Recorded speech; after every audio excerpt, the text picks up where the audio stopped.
The Book of the Prophet Isaiah. Chapter 10. Woe to those who decree unrighteous decrees, and to the writers who write oppressive decrees. To deprive the needy from justice, and to rob the poor among my people of their rights, that widows may be their plunder, and that they may make the fatherless their prey. What will you do in the day of visitation, and in the desolation which will come from afar? To whom will you flee for help? Where will you leave your wealth? They will only bow down under the prisoners, and will fall under the slain. For all this his anger is not turned away, but his hand is stretched out still. Alas, Assyrian, the rod of my anger, the staff in whose hand is my indignation. I will send him against a profane nation, and against the people who anger me I will give him a command to take the plunder and to take the prey, and to tread them down like the mire of the streets. However, he doesn't mean so, neither does his heart think so, but it is in his heart to destroy, and to cut off not a few nations. For he says, aren't all of my princes kings? Isn't Calno like Carchemish? Isn't Hamath like Arpad? Isn't Samaria like Damascus? As my hand has found the kingdoms of the idols, whose engraved images exceeded those of Jerusalem and of Samaria. Shall I not, as I have done to Samaria and her idols, so do to Jerusalem and her idols? Therefore it will happen that when the Lord has performed his whole work on Mount Zion and on Jerusalem, I will punish the fruit of the willful proud heart of the king of Assyria, and the insolence of his arrogant looks. For he has said, by the strength of my hand I have done it, and by my wisdom, for I have understanding. I have removed the boundaries of the peoples, and have robbed their treasures. Like a valiant man I have brought down their rulers. My hand has found the riches of the peoples like a nest, and like one gathers eggs that are abandoned, I have gathered all the earth. There was no one who moved their wing, or that opened their mouth, or chirped. Should an axe brag against him who chops with it?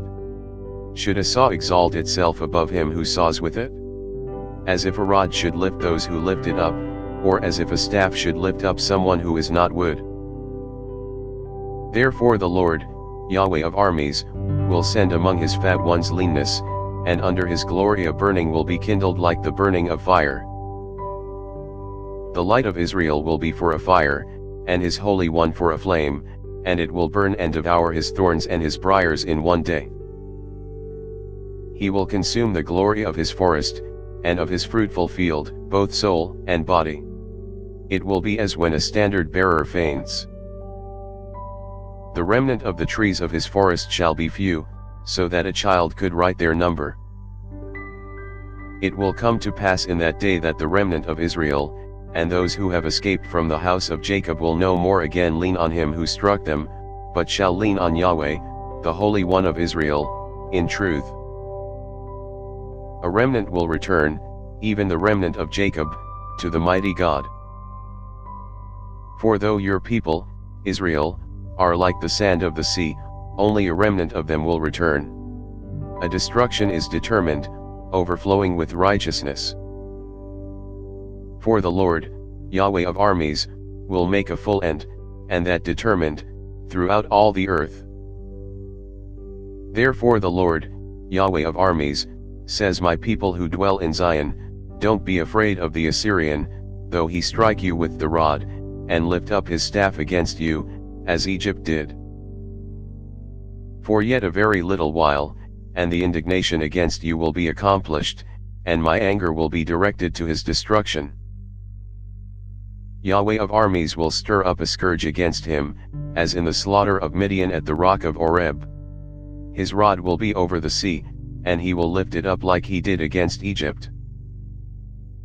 It will happen in that day that his burden will depart from off your shoulder, and his yoke from off your neck, and the yoke shall be destroyed because of the anointing oil. He has come to Ayoth. He has passed through Migron. At Michmash he stores his baggage. They have gone over the pass. They have taken up their lodging at Geba. Rama trembles. Gibeah of Saul has fled. Cry aloud with your voice, daughter of Galim. Listen, Lasha. You poor Anathoth. Madmenah is a fugitive. The inhabitants of Gabim flee for safety. This very day he will halt at Nob. He shakes his hand at the mountain of the daughter of Zion, the hill of Jerusalem. Behold, the Lord, Yahweh of armies, will lop the boughs with terror. The tall will be cut down, and the lofty will be brought low. He will cut down the thickets of the forest with iron, and Lebanon will fall by the mighty one.